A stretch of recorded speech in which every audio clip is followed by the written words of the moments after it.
Assalamualaikum warahmatullahi wabarakatuh. Saya Agung Budi Margono, mahasiswa Doktoral Ilmu Lingkungan Undip. Pada kesempatan kali ini ingin menyampaikan tentang analisa pengolahan waduk berkelanjutan di Waduk Jatibarang dalam perspektif kelembagaan. Seperti yang kita ketahui bahwa Waduk Jatibarang itu berada di Kota Semarang. Ada yang perlu juga kita ketahui bahwa Kota Semarang itu ada kondisi di daerah perbukitan dan juga di daerah rendah. Dan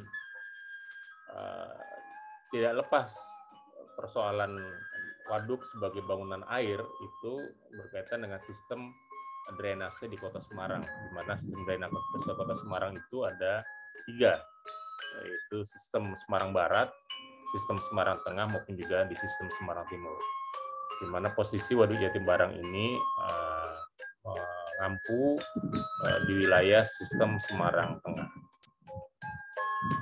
Kemudian latar belakang pembangunan Waduk Jatibarang Semarang ini tidak berkaitan dengan 3 hal. Pertama, kondisi banjir di Kota Semarang, bahkan pernah mengalami banjir bandang di tahun 1990 mengakibatkan banyak korban tewas sekitar 47 jiwa. Yang kedua, berkaitan dengan ketersediaan pasokan air baku, di mana terjadi kekurangan di Kota Semarang, khususnya pada musim kemarau, ditambah pertumbuhan penduduk yang semakin meningkat tiap tahunnya. Termasuk juga eksploitasi air tanah yang berlebihan, karena kebutuhan air baku, dan akhirnya intrusi air laut itu terjadi melalui sungai maupun saluran air yang hampir terjadi juga ketika air laut pasang. Ini adalah potret-potret kejadian banjir di Kota Semarang, di kawasan Kota Lama, di daerah Pasar Johar, dan beberapa lokasi lainnya, termasuk kejadian rob di Kota Semarang, di mana ada di daerah Jalan Lingkar, kemudian Pasar Johar, maupun di daerah Jalan Abu Salim, cukup besar. Nah, proyek pembangunan Waduk Jatibarang ini tidak lepas dari program yang disebut dengan Integrated Water Resource and Flood Management Project for Semarang, IWRNFP for Semarang, di mana ada 3 komponen, yaitu komponen A, B, dan C, di mana komponen masing-masing itu berkaitan dengan pembangunan normalisasi Kali Garang atau banjir kanal barat, pembangunan Waduk Jatibarang, maupun juga perbaikan drainase di Kota Semarang. Semua komponen ini bertujuan untuk yang pertama mengurangi dampak kerusakan banjir maupun juga mengembangkan potensi sumber air yang terjadi yang ada ya, untuk memenuhi kebutuhan air baku khususnya di wilayah Kota Semarang bagian barat. Ya, ini peta yang terbangun di mana ada komponen A untuk peningkatan fungsi banjir kanal barat atau Kali Garang, maupun juga komponen B di posisi Waduk Jatibarang di daerah Gunung Pati. Kemudian berbicara waduk tidak lepas dari upaya kita untuk mengelola waduk secara berkelanjutan. Menurut pendapat Watts and L 2014 bahwa waduk besar itu memberikan manfaat penting untuk pembangunan pembangkit listrik, pengendalian banjir maupun pasokan air bersih.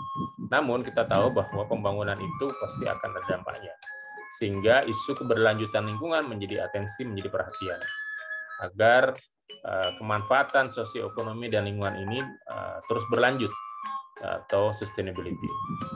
Nah, karena itu diperlukan sistem pengolahan waduk berkelanjutan, sebagaimana pendapat Ismail menyampaikan bahwa aspek penyeluruh pengolahan waduk membantu upaya mengurangi dampak buruk waduk terhadap manusia dan lingkungannya. Salah satu yang menjadi aspek yang sangat serius adalah proses sedimentasi yang berlebihan akibat erosi, longsor di daerah tangkapan air, dan risiko pendangkalan, sehingga berakibat pada pengurangan umur waduk yang direncanakan. Nah, ini adalah masalah-masalah yang mengancam keberlanjutan dalam pengolahan sumber daya air waduk. McCartney dan Sally 2007 juga memberikan pendapat tentang bagaimana hal-hal yang perlu menjadi pertimbangan dalam pembangunan dan juga pengolahan waduk, mulai dari dampak biotik waduk, kemudian pola aliran air, pola suhu, sifat kimia, sedimentasi, organisme, produk primer, dampak pada ikan, termasuk dampak pada burung dan mamalia. Kita tahu di Waduk Jatibarang ini ada mamalia yang sudah lama eksis, yaitu kera, di Gua Priok. Nah, menurut World Commission on Dams, ya, ada aspek-aspek dalam kerangka kebijakan kerjasama kelembagaan yang menjadi perhatian kita. Ada 7 hal untuk sustainability of large dams. Yang pertama ada memperoleh penerimaan publik, penilaian pilihan komprehensif, membahas waduk yang sudah ada, ya agar menjadi evaluasi bersama, kemudian melestarikan sungai dan penghidupan, mengakui hak dan berbagi manfaat, menjamin kepatuhan dan juga bagaimana pemanfaatan sungai yang ada di sekitar DAS untuk perdamaian, pembangunan, dan keamanan. Dan terakhir, menjadi atensi kita di dalam pengelolaan waduk, khususnya di Jatibarang, adalah bagaimana perubahan iklim global, ya perubahan tata guna lahan dan berkurangnya daerah resapan air, serta kurang tepatnya perencanaan pengelolaan dan tingginya laju sementasi dapat mengakibatkan umur layanan bendungan atau waduk ini terkoreksi. Oleh karena itu, dukungan semua pihak ya untuk bekerja sama antara lembaga pengelola waduk untuk meningkatkan kapasitasnya, termasuk adalah memperbaiki kualitas lingkungan waduk tanpa mengorbankan kebutuhan pembangunan ekonomi, budaya, dan keadilan sosial.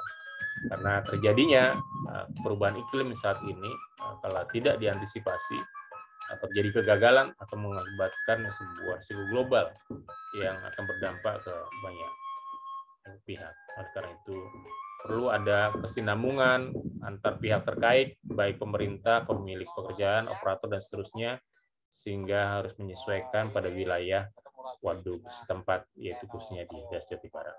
Demikian, mohon maaf. Assalamualaikum warahmatullahi wabarakatuh.